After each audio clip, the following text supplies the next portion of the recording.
Welcome to the 180 podcast, brought to you by BTFU. So much to talk about with the semi-finals. We've got big moments, high drama, 2 elimination finals this week, do or die. Who will move on to the prelim? Joining me again, the great Reni Matua. I like the great.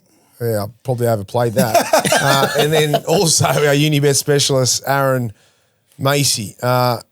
Aaron's going to have to leave us for the potty, but he's going to do the preview with us before he goes. But we had to have him for the check-in. Let's do it. Mate, I'm good. Sun's out, Braith. We've been training hard. You have.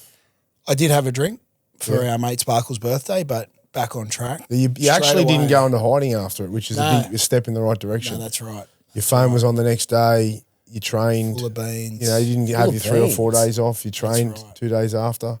Straight into eating good meals. It's good, mate. You're looking good. What meals are you? Have you lost weight?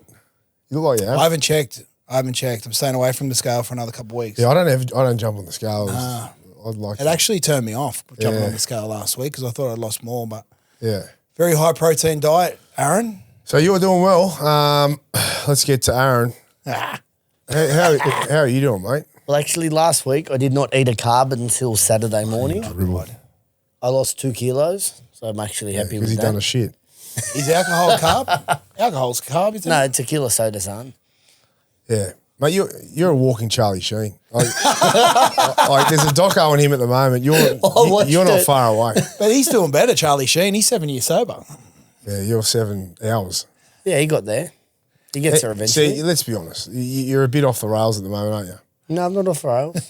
When you get, the first... Did you see that tram go off the rails first on the Gold Coast? Were you driving it? What happened to hashtag don't DTB? Yeah, no. Well, he doesn't... this guy messaged me on Instagram, Jason, shout out to him. And he goes, saw your mate on the weekend, told me not to tell you. As he's telling me, and I'm like, oh, yeah, you don't... I mean, I've got my spies everywhere. I got them everywhere. Mate, actually, so I'll tell you where I did go when on you the go to weekend. rehab, right, isn't it like the first thing you got to do is you got to admit you have a problem? Hi, I'm Aaron, and I'm an alcoholic. Isn't that the first step? I think I don't know, I haven't been. This is the point, right? You're not admitting anything. There's one in Thailand. There you go. Is there any in Samoa? I might come with you when you go in. No, I don't think so. Yeah. I'll tell you where I did go on Friday night. I went to the Press, New Maryvale I've heard venue. about this. Oh, that's right up your alley. Yes. Wanker.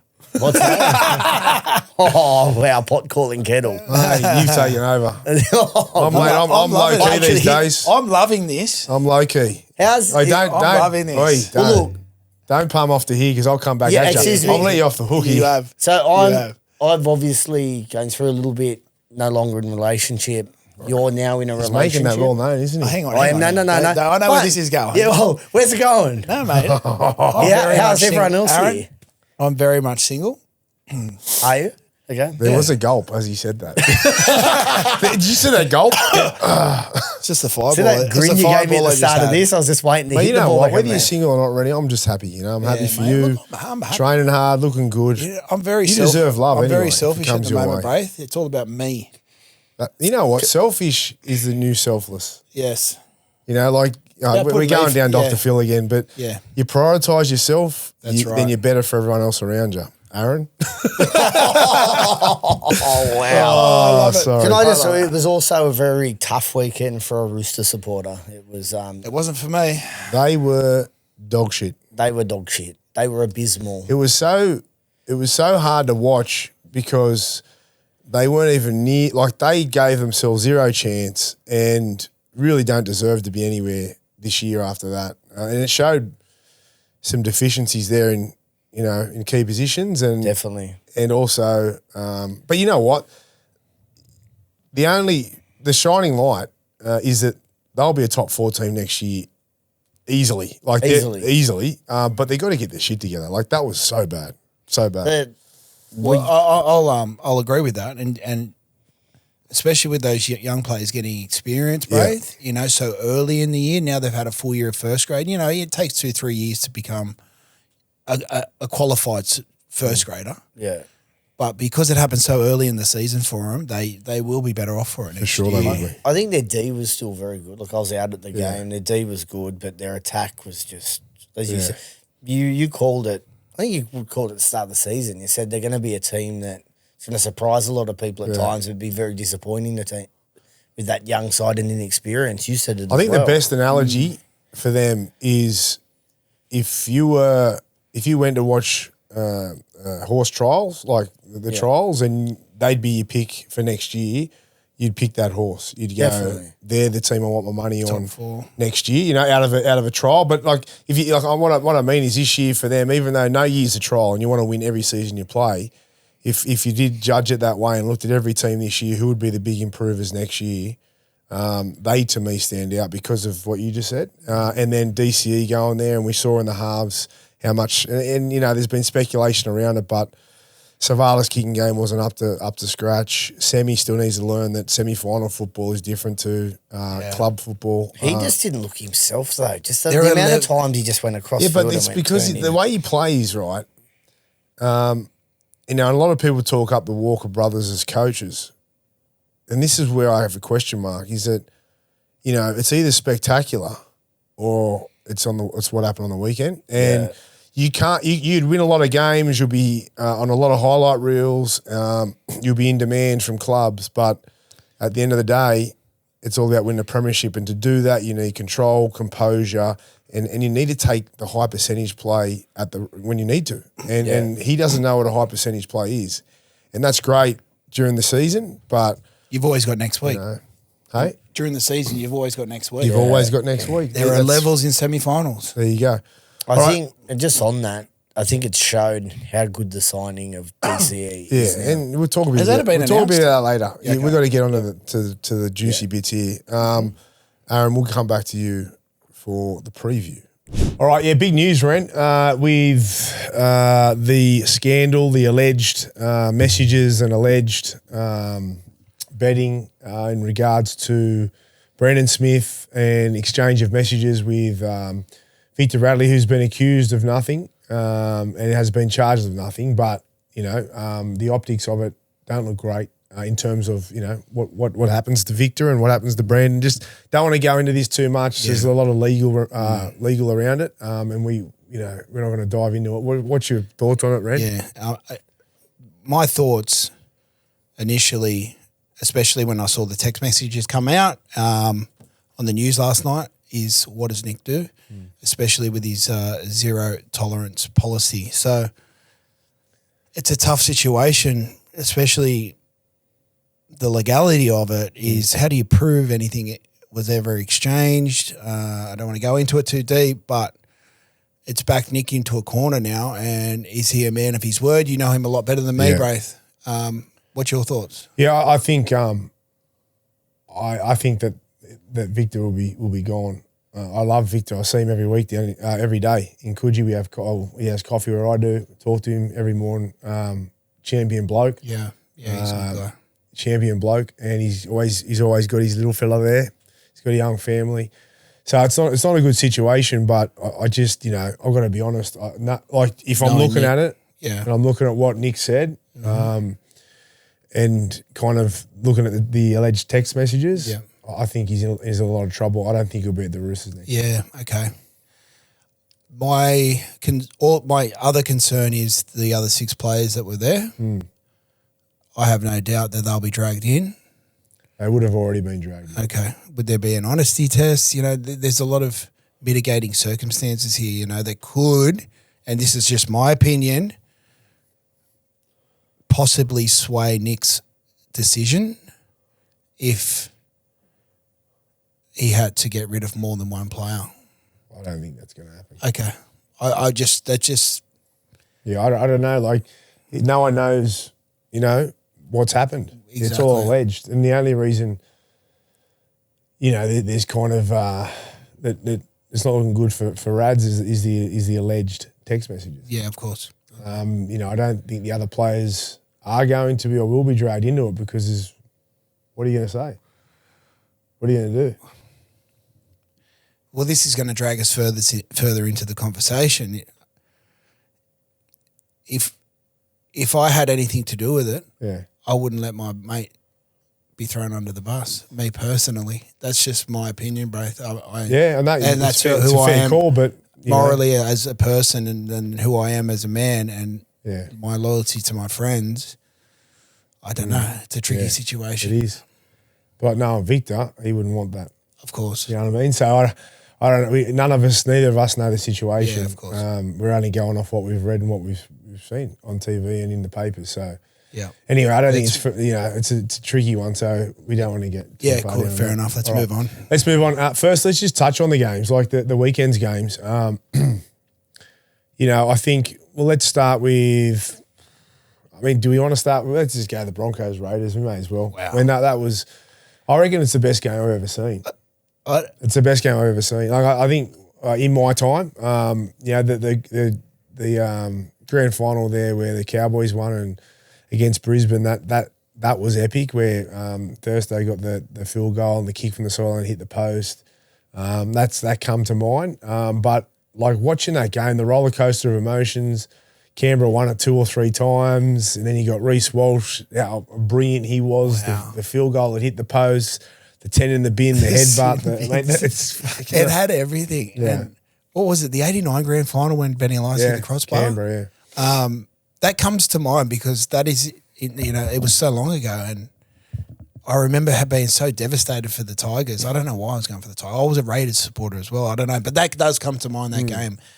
But the amount of emotion, like Mum and I just screaming at the television in that last 15, I was ready to turn it off. Yeah. Well, I was at Clint's house, mate of ours, and with 20 to go, I'm like, mate, we're going to go. It was 26-8 at one point. I don't know. It was a fair margin. It was 14 or something, wasn't it? 14 or 16, yeah. But they had two in the sin bin too. 2 in the it was sin 13 bin. on 11. At one point it was 13-11. Yeah, and I'm like, and I'm like, I'll wait a 11. few more minutes, because we'd had a lunch and a few drinks and that too. So I'm like, I just want to lay down now. Did you pick up on the charge down on the bell? Did you know there was going to be on it? I picked up on it. Yeah, I didn't pick up on it. As soon as I saw Reece went down in the background, I thought, hang on a minute. Yeah, no, it's not over. It's not over. And then that's the right call. But it's a right call. Yeah. But I thought the penalty had to have been taken. I know. From where I didn't. I thought that. I didn't know it was right in front. I couldn't believe it. I was just up at the screen going, "What?" It was. Look, I'm going to have to have a negative on this game as well. But I think Ben Hunt had probably one of the worst games he's ever played, especially in a high pressure situation. I noticed hesitation. You've always spoken about hesitation. Like he was getting into the line. He was hesitating. He looked confused on who he wanted to hit. He got caught on the last tackle when they had momentum. I thought, Jesus, Ben, like you're better than this. Yeah. You're an Origin player. You're an Australian player. I don't know if he hasn't won a premiership, but No, I'm like, remember he mate, dropped the ball for Brisbane And in I'm that like, game. mate, you're Canberra's best player at the moment. And then he nails the field goal. So that just added to the whole drama of the game. It just shows, right? It just shows like one big moment can erase everything, And we're not talking out of school here because he got interviewed by Reedy in Triple M after the game, and he said, "Mate, lucky I kicked that because I think he said along the lines of I was terrible." Like say he was well aware of his performance up until that moment, but again, you talk about big moments and the difference with Fogarty. Fogarty, Fogarty just.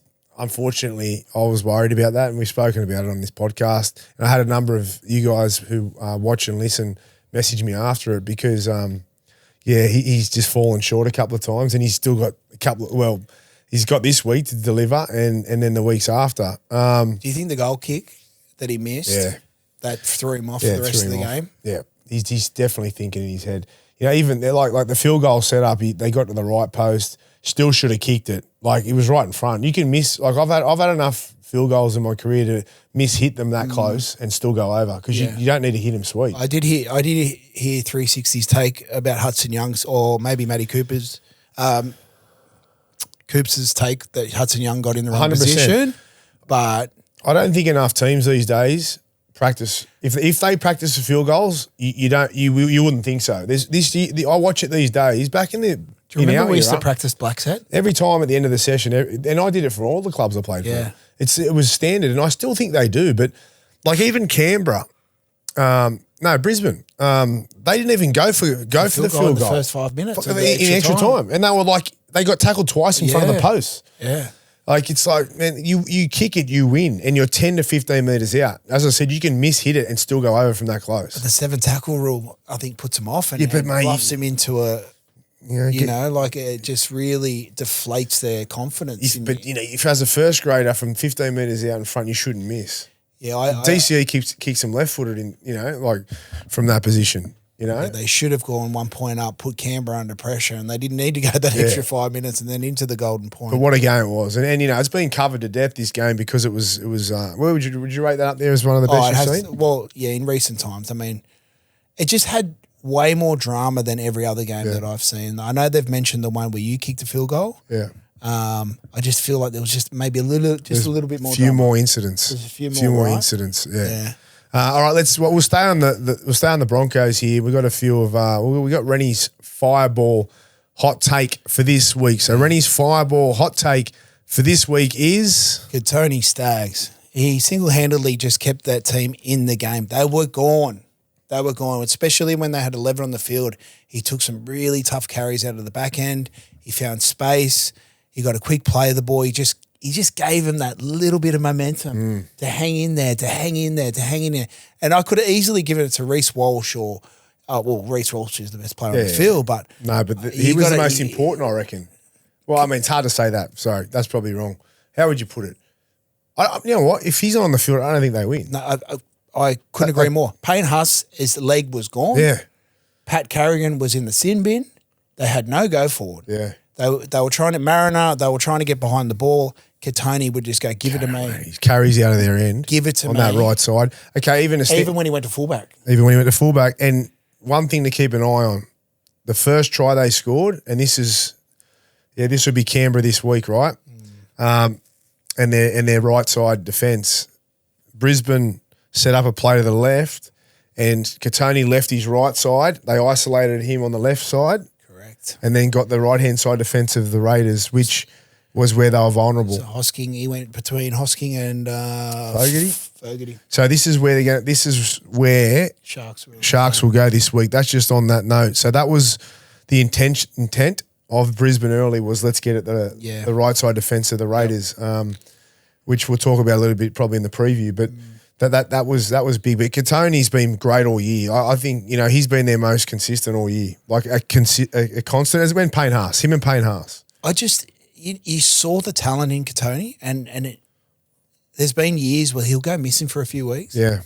And I think having Madge at the club and having someone that you respect as a coach and someone that gives you responsibility and knowing that you are going to be judged on Monday at preview has given him that extra spark because he's been outstanding for Brisbane. He really has had a big year for the Broncos. His weak link was his defensive reads there for a while, and I think he's improved on that. And his involvement, his involvement and his reads, but he's been brilliant. And that's a good take from Reni there for our fireball hot take. Let's get we'll stick with Brisbane for this one. It is our player of the week, and our player of the week is actually the player of the week, Reece Walsh, the superstar, the rock star.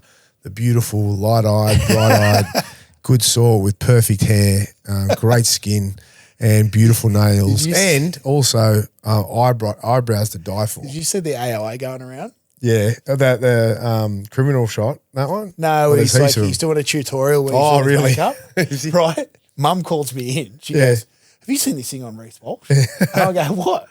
She shows me, it's AI. I go, Mum, come on, it's AI. Yeah. It looked exactly like him. Well, he's kind of in a league of his own right now, and I love it. I mean, I picked him to get Dalian Player of the Year, and he's left his run too late for that. But I just rate him so highly and always have. And just to see the way he glides, and I spoke to it a few months back when he was in Vegas, when I watched it up close and personal, and that's when I really thought this kid's a freak. And like his ability to beat players, get on the outside, his ball, his execution with his passes can be off at times, like he's threw a few forward passes. But when he gets it right, his ability to play square and always be able to run the ball if the pass isn't on, and because he's got so much power around his hips and he moves so quick, he beats tackles, and easily. He makes it look so easy. And he's 40-20s. 40-20s. He's kicking games even. He kicked two, didn't he? He did. He kicked one in the first half and he kicked one in the second. But the big question, Reni, has been, with Reno coming back in, what do? And this is for the prelim, obviously, but I'll give my quick opinion. I'd bring Reno straight back in. Reno's smart enough, experienced enough to know that, he needs Reece to be playing like Reece at the moment and not get in the way of that. Yeah.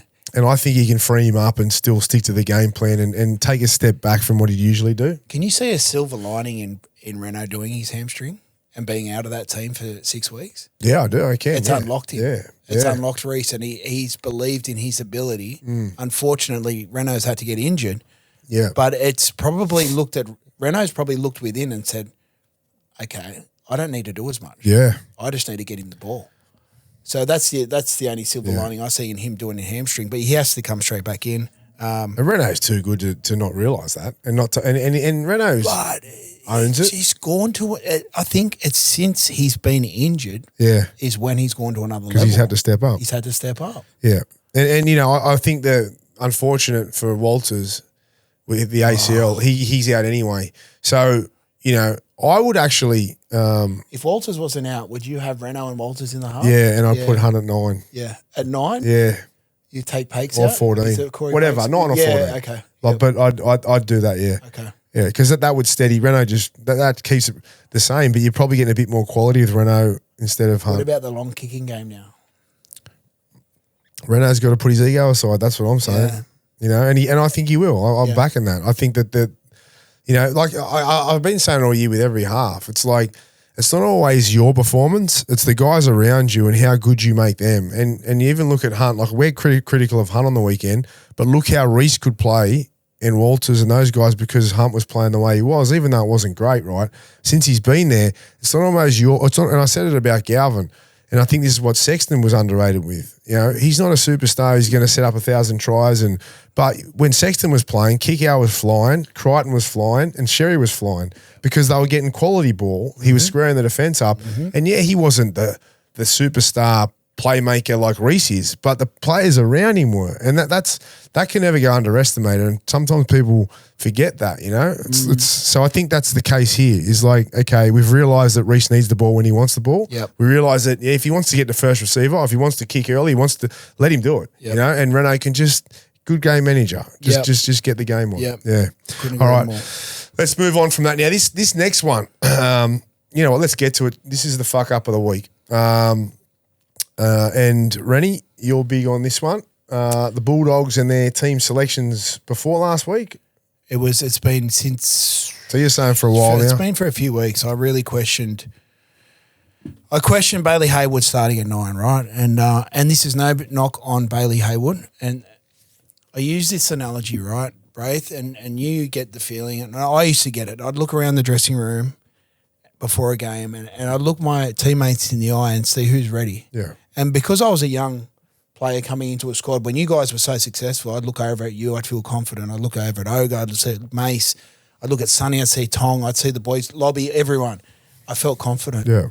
When I look around the dressing room and I saw that Reed Marnie wasn't starting, and this has been for the last 4 weeks, 5 weeks, 6 weeks, whatever it's been, there are levels in semi-final football. No matter how good Bailey Haywood can be with the ball or how fit he is at training or how many tackles that he could make during a season, you need a genuine 9 when it comes to playing semi-final football. Yeah. They were very loose around the ruck, and I saw it from the start, and we watched the game together, but I was only watching Bailey. Yeah. Because I wanted to see if my analogy was right. And I did pick up because he was under-fatigued. He was very loose around the ruck. The beautiful thing about the Dogs is that they're so game, they're so resilient, they're so fit that they're able to scramble. Any other team in that competition that gives up so much space around the ruck would have had 50 put on them. Yeah. To see the kid miss 15 tackles reinforce my... So you think they got to go as Reed to start? You've got to, mate. Bailey off the bench. Bailey off the bench. Okay. You happy Bailey with off the bench. Okay. You happy with their decision to put Sexton back at 7? Everything just seemed a lot more calm when he came back on. Yeah. He got that touch to score that try, but you have to be there. Yep. You have to put yourself in that position to score that try, right? Yeah. Everything just slowed down a fraction. It looked a lot more calm. He hits the Tilly short. He nearly puts him through. He comes around the other side of the ruck. They go to I think they started hitting Preston, and then, money bites, they get them on an edge. Yep. Repetition as a halfback. Your kid's been playing half his whole life. Yeah. That's years and years of repetition. His kicking game was good. He went back to the short side. He put a kick up for Galvin. Yeah. They nearly scored. Yeah, he put that one out on the full. Yeah, he's not the future answer for that club. But for semi-finals, man, if we didn't have these injuries, we wouldn't have seen what Toby was able to do. That's right. And I think he's just got to be I've been saying it for ages. You just need I'm not even going to name names. Just put a 7 at 7. Yep. Just put a 7 at 7. Yep. That's it. I don't even want to go into names. Yep. Put a 7 at 7. They'll be a better team for Yep. it. And I think we'll see that this weekend. That's why I'm giving them a big chance against the Panthers. Now, which leads me to the Panthers game. And this is the blow-up of the week. And the reason I've used this as the blow-up of the week is because I think it's gone highly underestimated, under the radar, and no one's really spoken about it because it was the Panthers. And because it was the Warriors, and everyone expected Penrith to beat the Warriors, and because they ran away with it a little bit at the end, that forward pass, that forward pass at 12-8 from Penrith off a kick they were going nowhere. The Warriors were actually back, I thought, in control of the game. They were down by 4, but they were just getting themselves back into it, and that just broke their spinal. The pass back on the inside, Mike Tyson, but that. Firstly, you can't pass it backwards from this angle. Like, it's impossible. He tried his hardest, but it still was forward. Yeah. And then, that was their season, the Warriors, that pass. And my blow-up is more that no one's really acknowledged it. Everyone's just going, Penrith were going to win anyway. Yeah. Well, were they? Yeah. It was 12-8. It was 12-8. Like, am I the only guy who thought, hang on, the Warriors were in that? Well, they've probably won. Who knows, but you don't know. Yes, you'd put your money on Penrith. Was the referee close? Were the touchies close? The referee was right there, but he was right. He was right with the Shibasaki one last week too, wasn't he? With Klein. See, that wasn't Klein though. Klein was Canberra. No. The Shibasaki was won Klein against Canberra in extra time when he passed it, because Klein didn't call the forward pass a few weeks. That was the one I'm talking about. Yeah, that's the one I'm talking about. So then the Shibasaki one, I went, that's flat. I've seen worse. And he went, boom, blew it straight away. Yeah. I thought it was forward, but I've seen 10 times worse all year. I've seen heaps of them that they've let go, but he pulled that one up. You're right, the Warriors one. Anyway, that was my little blow up, and just for those Warriors fans, I know all of them would be feeling it, and I know they'd be frustrated because there wasn't much attention given to that. But yeah, we do watch you over there on over the other side of the ditch, and we do read your comments. We're big Wilds fans, but that was very unfortunate. All right, guys, it's time to announce the winner of the Bulldogs jersey from the Pick the Score. The Bulldogs taking on the Melbourne Storm, and as we've said over the last couple of weeks, as we did with the Roosters jersey, if it's a tie, then it goes off into a playoff. We're going to draw it out of a hat, but we've got the randomizer here. 3 winners. There were 3 guys who picked the score, 2 on Instagram, 1 on YouTube. Now, this is going to decide the winner. Take it away, Ren. Here we go.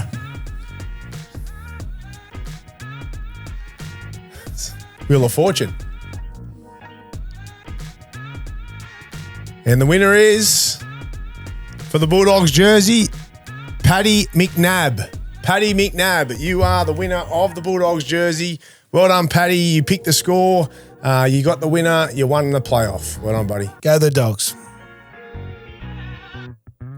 All right, now it's time for the Unibet preview with the Unibet specialist, Aaron Macy. 2 finals this weekend, 2 elimination finals. The dream will continue for 2 teams, and it'll be a nightmare for the others.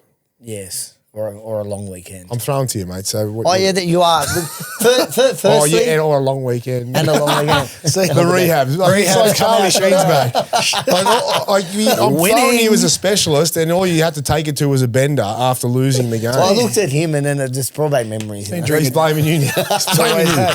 Mate, but take responsibility yourself. Are you drinking Tiger Blood? I am. Have you got HIV? Oh, that's terrible. Okay, no, I was actually about to give 2.5 men. Excuse me. Well, there you go, 2.5 men. Yeah. So I was going to give you a huge compliment. Our man, the roughie, he's called it. They're in the second favourites, $3.70. The Broncos. You're talking Broncos, about? yes. Look at him. He's there. And I said, sorry to Ricky, but I needed them. I'm back in the Bronx. Besides my dogs. Sorry, Ricky. Sorry, Ricky, but I think Brisbane Apologies in advance. Just own it, mate. Ricky's not watching me. He watches. He called me. So look, we'll just quickly have a quick look at. I heard a purr, but it was a cat's asshole. He's not calling you. Let's just have a quick look at the futures market for the futures punters. So Melbourne Storm's back in the $3.10 favourite. Brisbane Broncos $3.75. Penrith are in the $4.50. Canberra's $7.50. And then you've got Cronulla $13 and your doggies $23 rank outsiders. How do we feel, boys? I actually, I'd have them a lot closer to the Sharks. You know, like Sharks at 13, Dogs at 23, I don't see. And you know, I don't see that. But, you know, it doesn't surprise me the way they've been playing and the injuries as well. And the reshuffle in the spine, you know, so in key positions. So they, you know, they are way off at the moment. They're not even close to winning the comp. You know, if you compare them to Melbourne, Brisbane, Penrith and Canberra. You know? Well, when you look at Canberra, though, Canberra's gone from being favourites, I think, going into the weekend and now, and then... Yeah, because of the game, mate. Because of what the taxing it was, both physically and mentally. Yep. How and what a game. And you guys will discuss that. Well, we did discuss it earlier. You did discuss that earlier. Thanks, mate. You leave the hosting to me. You just talk about what you're supposed to specialise in. All right, we move in. We've got the Canberra Raiders $1.57 against the Cronulla Sharks $2.42. I'm going to go to you first, Reni. This is a night game, right?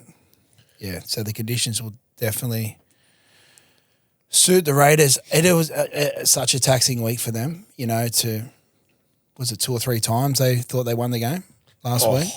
Yeah. My biggest fear for Canberra is last week. Was it 94 minutes of football, being able to get, you know, that deflation of, you know, losing 3 times, being up by that much. Like, how much of an effect does it have on them mentally? Sharks, again, you know, we saw Nicho come out and he's quite confident, you know, in his press conference about flying under the radar. And I was out there. I didn't think he did anything. I think I didn't like it. I had to bite my tongue. Can I say night. I didn't like it. I thought it was more of a stab at everyone All else. of us. Like if you're in the Sharks position, and I back the Sharks, I probably wouldn't put him up for media if I was Fitzy. Ever. And it just seemed like Braith got a bit to say. there's a long way to go, and I think everyone's bit of criticism around the Sharks is warranted after the last couple of years of semi-final football. In this game, Cronulla are obviously confident. I'm just worried about how much damage that did to Canberra's confidence last week. That's where I... Just on the Nicho thing, I honestly, look, I was at the game. I reckon if Trindle wasn't on the field, they probably almost don't win. Oh, Nicho. He does himself no favours, and this is exactly why. You know, like, we spoke about it last week, and I had my opinion on it, and this is what I'm talking about. Like, you know, what I do love about the Sharks is that they're really, they're using that siege mentality, backs against the wall. No one gives us a chance. Fuck everyone. And I love that. Like, that's good because they need to take a different approach than what they have in the past because it hasn't worked.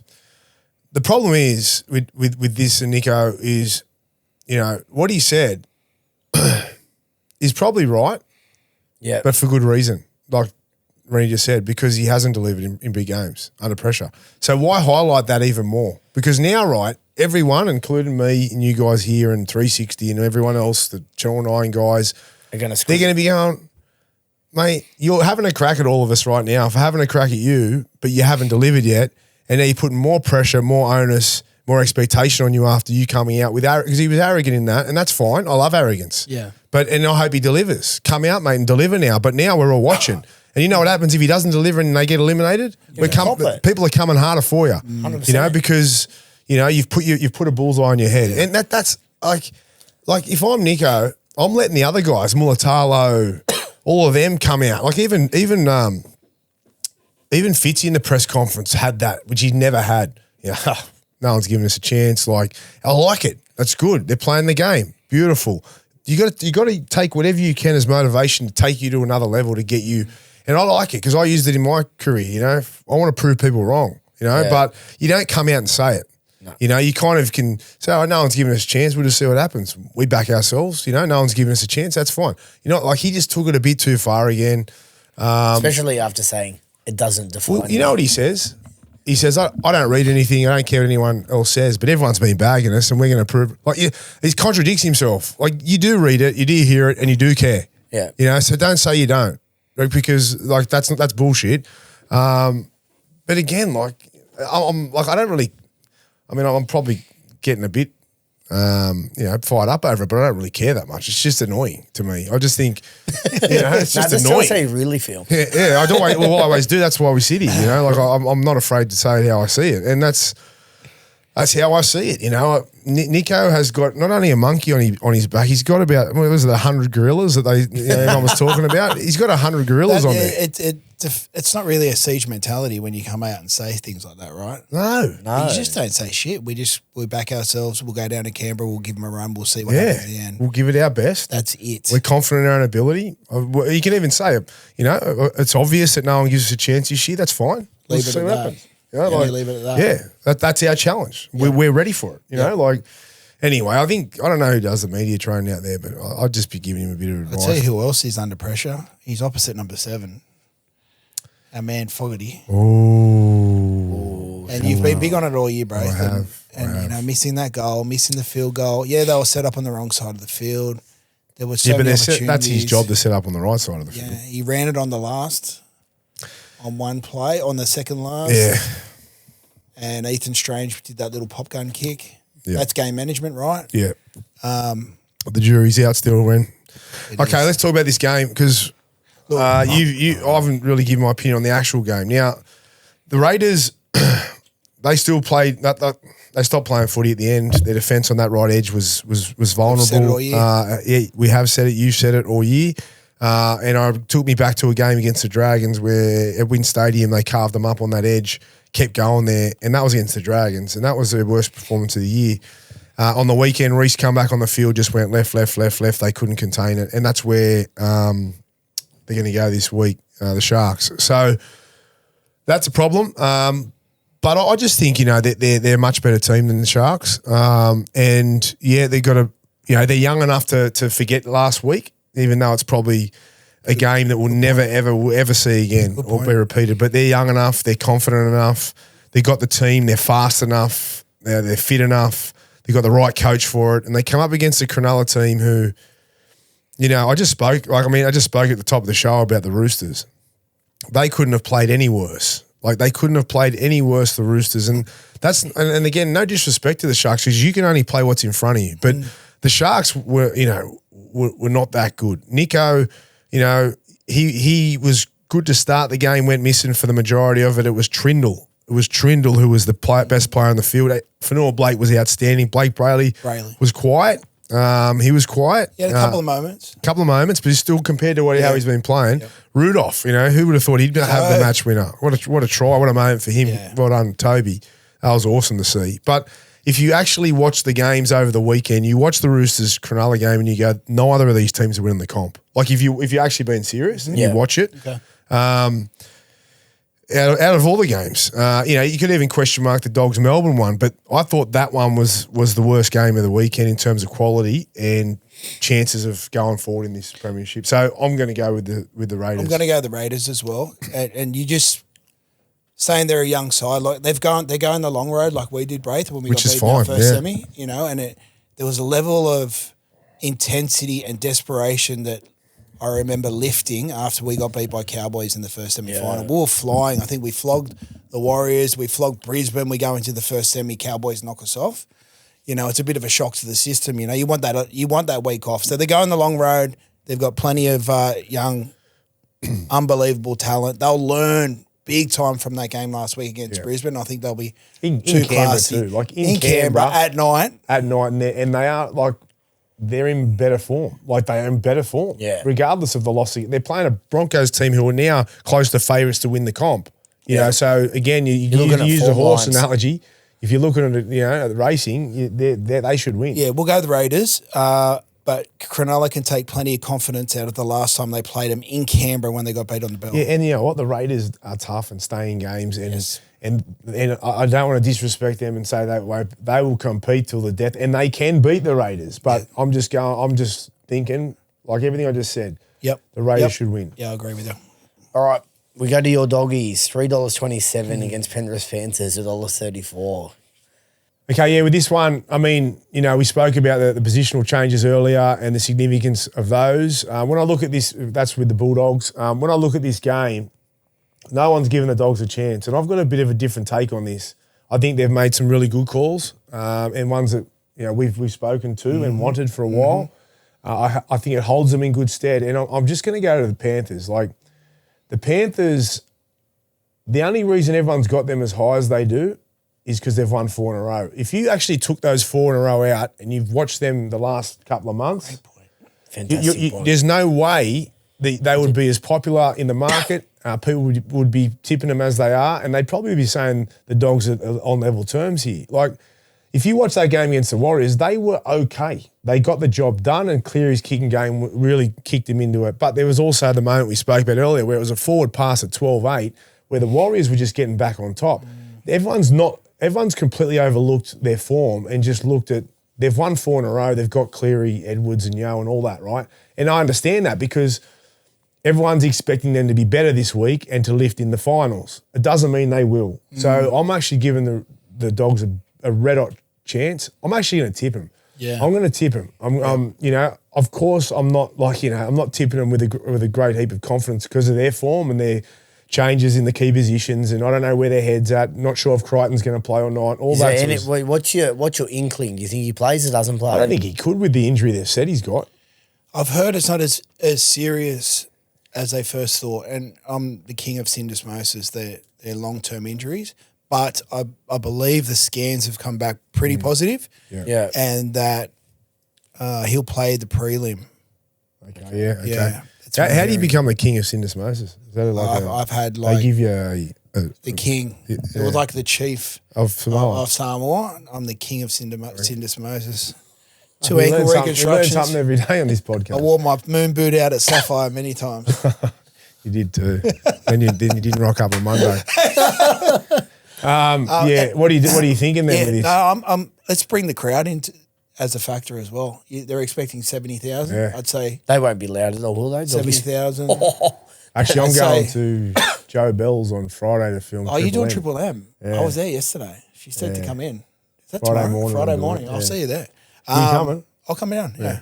I think I didn't really look at it the way you analyse that, Braith, is in terms of if they hadn't won the previous 4 and you're just going like for like team, and you're looking at the lineup.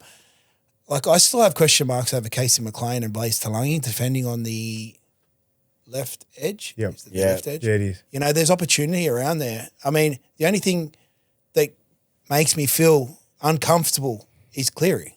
Yeah. Right? The guy's a genius. Yeah. But, yeah, I'm going to stick with my Dogs. And also go up there. Yeah. Other way. Other way.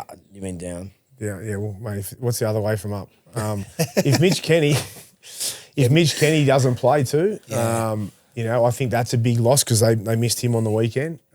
He's an inspirational leader, man. He does so much stuff that people don't see, and he leads their line speed. Yeah. Like, you look at the bench, Satili Tupanua has been playing. Okay, this so is what good. we need to talk about. If Crichton does play, who comes out? What happens then? They caught me off guard last night with this because I hadn't even thought about it. If Crichton comes back in the centre, Sherry's back, Burton, Galvin, Sexton, Marnie and Bailey, how do you fit them all in? You got Kurt Man, Red Money. So I was thinking about it. I'd still keep Sexton at 7. They need a 7 at 7. Yep. I've been strong on that. Yep. I'd have Burton at 6. Yep. And I'd put Galvin on the bench, right? Really? But Marnie, I'm only saying because I think this will happen. This is what I reckon will happen. I think Marnie will go back off. He'll drop off. I reckon I'll put Bailey. I know, but that's what I reckon they'll do. I'd put Marnie starting. I'd go back to the original halves combination and have Galvin on the bench. That's what I'd do. It's tough. And then I'd have. But then what do you do with who do you start with? Marnie and have no Bailey because you got Kurt Mann there. Yeah. Kurt Mann can't miss out. He can't miss late out. footwork, when he comes on Yeah, he didn't have his best game last week, but what are you doing? That's a tough one, especially after. I tend to think they'll drop Reed and put Bailey back. Yeah, but maybe they might. Do you see them? Well, they will drop Reed. They will drop Reed. Yeah, all right. Because then Sexton can play 9, and if Galvin comes on at 7, and given that Hayward missed 13, 14, 15 tackles last week, you could have Kurt Mann cover 9 or help him out. Given there's no injury, I don't think they expected Bailey to play 80 minutes last week. Yeah. And he did get found out in semi-final football. I love him, so we don't need to go too deep into it. It's a great question. I don't know. Yeah. I'm not sure. So this is going to be interesting as it gets closer to the game, who they go with, and if this team is totally different by the time they take the field. Yep. Like, it's crazy what could happen, the scenarios that could play out. They surprised me. I know you both were quite bullish that they'd play well. I thought Melbourne would just be you did. I was very confident Melbourne. They'd win, but I thought they'd win more comfortably. Yeah, they were tough. I got that right and wrong. There was, you did, because you said Jonah and that would play good too. But I think there was a couple of Warbrick, he dropped 2 balls early when Melbourne were just on top. Like, I thought Melbourne were going to get out to an 18, 20-point lead. He dropped 2 in a row and let the Dogs back into it. And that's when they got that into the fight. Melbourne. And they got back in that wrestle. Yeah, I reckon. If he doesn't drop the balls, it could have been those exactly soft drops from nowhere, I reckon they could have kicked. Yeah. Do you think that was the game plan to target Warbrick, or just to turn him around by kicking early? Just turn him around. Game plan for sure. I reckon target Warbrick, because he's only just 2 games back. Yeah. In terms of fitness, even under the high ball, and kick away from Coates. Yeah, okay. Took Coates out of the game. Kicking early was to turn him around. The kicking early was strange, eh? Yeah, because they got over the 50 and they still kicked early. I like kicking early. I was a big fan of it, but it almost went too far. They just kept kicking on 4 no matter what, even when they were on the 50. Because they could have went an extra couple of plays and had an attacking kick.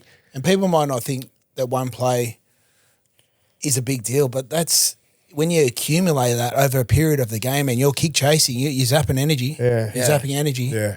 You're still getting into a good chance of anything. You're getting into a kick chase. You're getting down there. You want to cage him into a corner. But it just takes one miss. Melbourne get back on the back foot. Their front rowers get back a little bit late. They get a breather. So, yeah, I like the ploy, but I would have probably eased up on it after the 20 correct. minutes. I agree. But it was still, Where are we putting our faith in Braith? Wow, mate. You can come to me quickly. I'm going to go Dogs. Yeah. Okay. I went Dogs. We're both going Dogs. And probably there's a bit of this in that, but the boys are doubling down. And we did it last week as well. But you know what? I'm gonna go with the team I think's gonna win in the Raiders. Raiders this week covering the 4.5 in the Kaio weeks to score a try. That is my faith in Braith. And what about you, Ren? What's your bet for us for the? Oh, are you coming to me now? Okay. Look, I'm going to go to the Dogs Panthers game, and I like the $3. What were they? $3.27. I'm going to have the Dogs to win, and I'm going to go. Give me the team list again, please, bud. Yep. Okay, so if plays Talangi's on their left edge, we've got a right back row. I'm going anytime Presto. Ooh, that's juicy. That'll be a juicy one. You've got the juice, baby. Hey, mate, he's $8 out to $27 back in the $3. Reckless Reni. That's your pick. Well, it's been with absolutely no confidence. Yeah. Reckless Reni. Dogs into Jacob Preston. All right, well, that's it, isn't it? That's been a pleasure. I'm off to rehab. I'll see you guys next week. See you, mate. I'll see you next year, Charlie. You win some, you lose more. For free and confidential support, call the number on the screen or visit the website.